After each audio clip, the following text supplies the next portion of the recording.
Assalamualaikum warahmatullahi wabarakatuh. Sebelumnya izin memperkenalkan diri, saya Widi Febrianti dan rekan saya ada Azara Sulasadira, Hanifah Safitri, dan Dede Padli. Di sini kami dari Universitas Muhammadiyah Profesor Dr. Hamka, Prodi Pendidikan Fisika. Mohon izin meminta waktu untuk mewawancarai Ibu sebagai Wakil Kepala Sekolah di SD Alam Qur'ani untuk wawancara tentang supervisi pendidikan. Apakah Ibu berkenan? Boleh. Ya, baik, mungkin langsung untuk ke pertanyaan.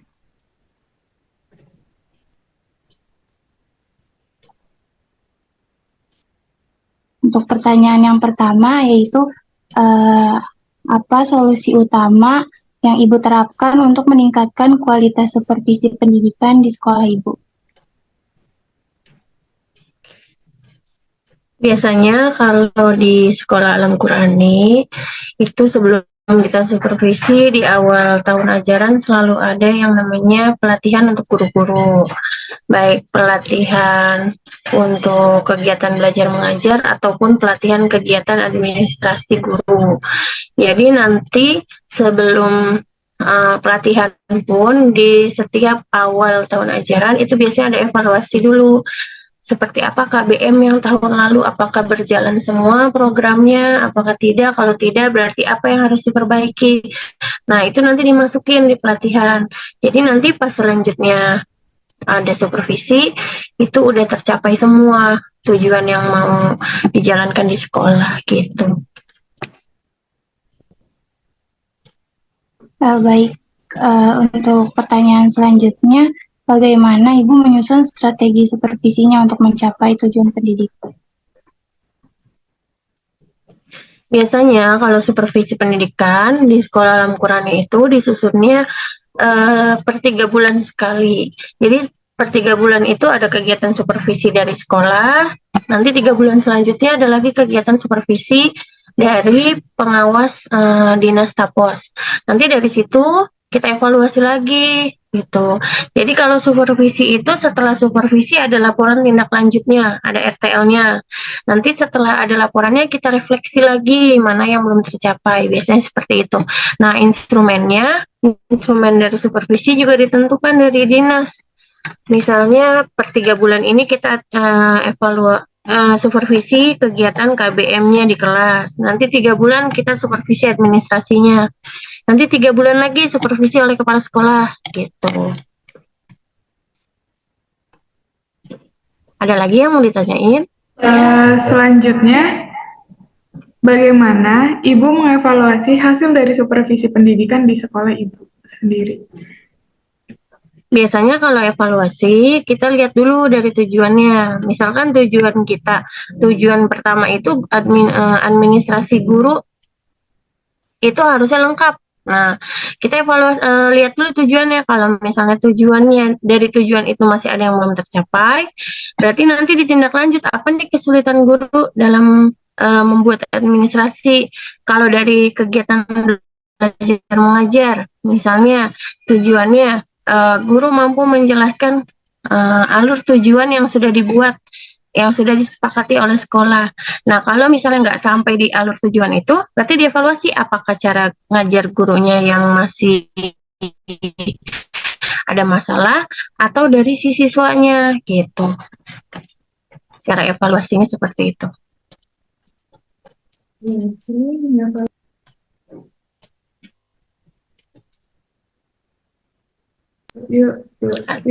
Ada lagi? Oh iya Bu, kalau untuk proses evaluasinya itu seperti apa Ibu? Kalau proses evaluasi kan dilihat dulu ya dari hasil supervisi. Jadi kalau hasil supervisinya di bawah dari target rata-rata, jadi kalau supervisi itu kan pakai nilai ya, pakai aplikasi gitu. Kalau misalnya di bawah, nilainya di bawah dari standar, nah baru dicek ke lapangannya, ke proses KBM-nya.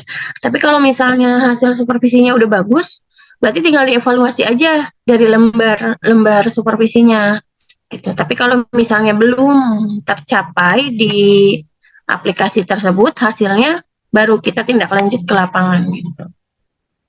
Nanti habis dari tindak lanjut ke lapangan baru diadain lagi pelatihan bagi guru-guru yang memang perlu dievaluasi di kegiatan supervisi itu. Seperti itu. Oh, jadi kalau belum ada perubahan itu bakal ada tindak lanjut untuk evaluasinya sendiri ya, Bu? Iya, pasti walaupun ada perubahan, tetap selalu di-upgrade kemampuan guru-gurunya. Karena kan kalau misalnya apa namanya itu kan tujuannya untuk kemajuan ya, untuk kemajuan ibu itu tetap ada apa ya, berarti terus pengembangan kemampuan skill dari guru-gurunya.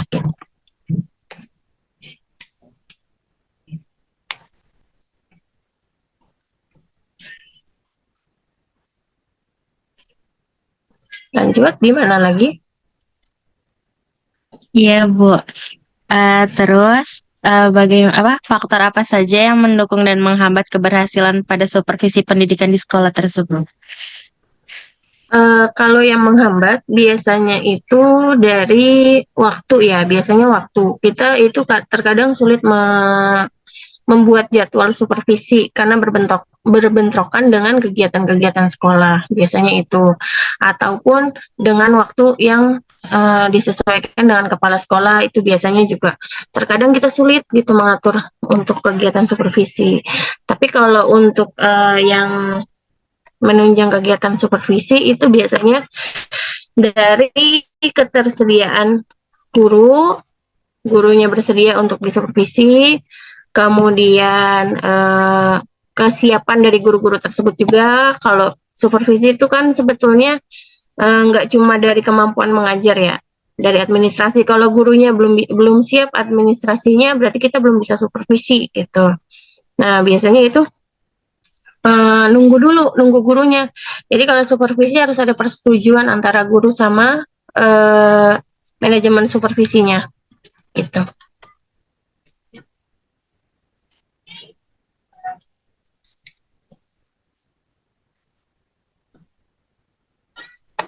Lanjut ke pertanyaan selanjutnya. Seberapa sering supervisi pendidikan dilakukan dalam rentang waktu tertentu, Bu? Misalnya pada 1 semester atau setahun sekali? Biasanya kalau di sana ya, di Alam Qurani, itu dia supervisinya per 3 bulan sekali gitu. Karena kan supervisinya nggak hanya kemampuan mengajar. Jadi kita harus ngatur waktu nih. Kadang sebulan sekali pun harus supervisi.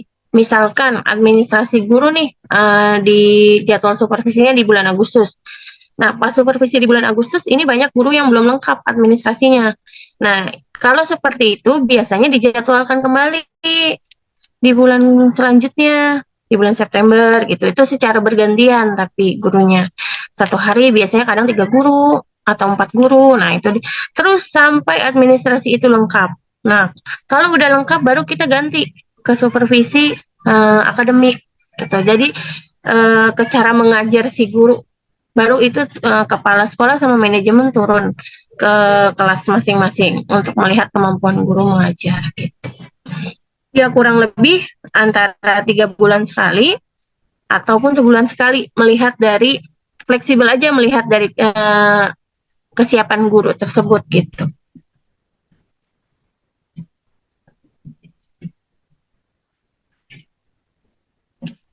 Baik Ibu, selanjutnya yaitu bagaimana Ibu mengatur jadwal dan frekuensi supervisi untuk memastikan efektivitasnya? Biasanya sih ya kalau mau supervisi itu kan kita lihat dulu nih kesiapan guru. Kalau memang gurunya udah siap dan kitanya juga bisa sesuai dengan jadwalnya, kita laksanakan supervisi. Tapi tetap di awal itu kita buat jadwal gitu. Di dalam kalender pendidikan sekolah biasanya kita sudah cantumkan waktu-waktu untuk supervisi. Nah, waktu tersebut bisa berubah jikalau ada kegiatan yang bentrok ataupun guru yang belum siap untuk disupervisi. Tapi untuk mengantisipasi hal tersebut, biasanya 1 pekan sebelum kita supervisi, kita infokan dulu ke guru-guru tanggal sekian harus akan dilaksanakan supervisi, jadi minta tolong untuk disiapkan seperti itu. Koordinasi dulu sih sama guru. Jadi bisa tetap berjalan supervisinya. Karena kalau nggak seperti itu, biasanya guru itu terkadang agak keteter ya dengan administrasi, apalagi sekarang kurikulum merdeka. Walaupun dibilang kurikulum merdeka itu administrasinya simpel, tapi nyatanya itu di belakang itu banyak gitu, banyak yang harus guru kerjakan. Gitu. Jadi gini ya Bu, berarti melihat pertanyaan yang sebelumnya itu tentang seberapa sering, berarti kita melihat dari guru-gurunya sendiri, kesiapan berkas-berkas sendiri dan waktu yang ada dari guru-gurunya sendiri. Berarti tiap sekolah itu mempunyai keseringan, ibaratnya jadwal untuk supervisinya itu masing-masing itu berbeda ya, nggak sama rata gitu. Betul, berbeda. Sebetulnya kan setiap tahun ajaran baru itu kita kan selalu buat jadwal di kalender pendidikan sekolah. Namun terkadang itu jadwal yang sudah kita buat itu bisa maju atau bisa mundur, tergantung dari kesiapan guru-gurunya. Tapi selalu kita notif di awal gitu. Guru-guru itu harus siap tanggal sekian harus mengumpulkan administrasi. Kenapa? Karena memang harus disupervisi gitu. Jadwal yang paling sering itu sih sebulan sekali sebetulnya. Pasti ada evaluasi dari guru-guru baik administrasi maupun kegiatan KBM gitu.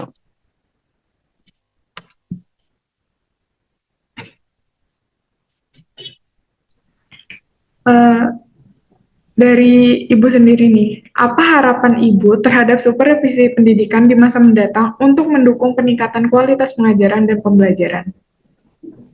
Harapannya sih kalau dengan adanya kegiatan supervisi, kegiatan sekolah itu makin lebih baik, administrasi guru lebih rapi gitu, dan kegiatan belajar mengajar di kelas itu lebih tertata.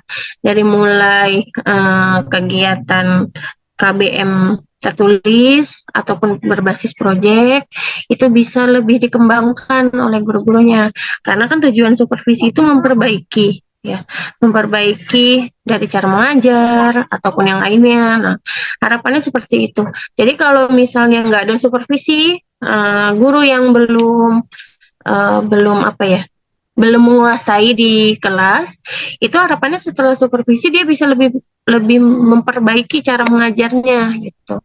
Jadi kalau misalnya supervisi tidak menghasilkan, berarti itu supervisinya belum berhasil gitu. Baik, kalau untuk Ibu sendiri setelah melakukan supervisi, apakah ada daya pembeda dari guru-guru yang udah disupervisi? Iya dong, pasti. Kalau yang namanya dari supervisi pasti ada perbaikan. Misalkan bulan ini supervisinya itu administrasi yang tadinya belum ada CP, ATP ataupun KKTP. Nah, bulan depan pas supervisi itu harus dilengkapi. Kalau nggak dilengkapi, berarti nanti ada tindak lanjutnya. Ini guru masalahnya apa? Apakah dia nggak ada laptop?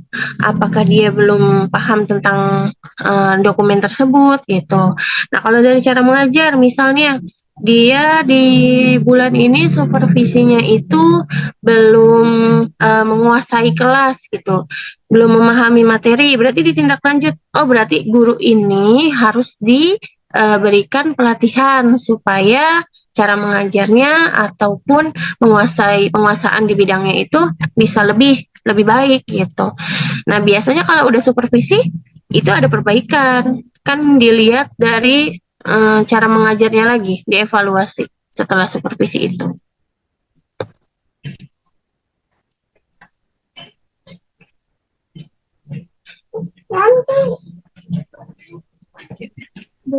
Jadi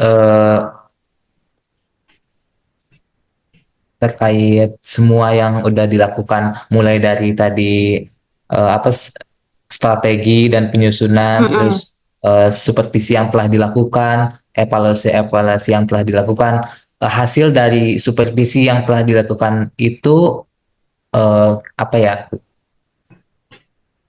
yang telah dilaksanakan di sekolah adik Al-Quran itu sendiri. Biasanya nih kalau habis supervisi guru itu nanti ada supervisi dari dinas. Jadi kan kalau supervisi guru itu masuknya ke kepala sekolah. Nah, hasil dari supervisi guru-guru ini nanti dinas itu mengevaluasi lagi, mensupervisi kepala sekolah itu. Jadi nanti nilainya menghasilkan nilai untuk sekolah. Apakah sekolah itu bagus atau tidak? Kan ada standar rata-ratanya. Ada predikat A, B, C, D-nya. Nah, biasanya dari hasil si guru-guru ini nanti dijadikan program supervisi untuk kepala sekolah gitu. Nanti pengawas yang supervisi. Jadi saling berkesinambungan dari guru ke kepala sekolah, dari kepala sekolah ke pengawas dinas kecamatan biasanya ya. Nanti dari dinas kecamatan masuk lagi ke distrik gitu. Jadi data itu masuk ke pusat pendidikan tetap. Gitu. Baik Ibu, mungkin ini udah di penghujung dari wawancara ini ya. Ibu bisa menjelaskan kesimpulan dari supervisi pendidikan tersebut yang telah Ibu jelaskan. Dari gimana? Boleh diulang pertanyaannya? Tadi putus-putus. Untuk kesimpulannya Ibu dari supervisi pendidikan ini. Jadi kalau kesimpulan dari supervisi pendidikan itu wajib dilaksanakan di setiap sekolah dan biasanya sekolah itu selalu membuatkan jadwal di awal tahun untuk kegiatan supervisi ke guru-guru, di mana supervisi tersebut nantinya menghasilkan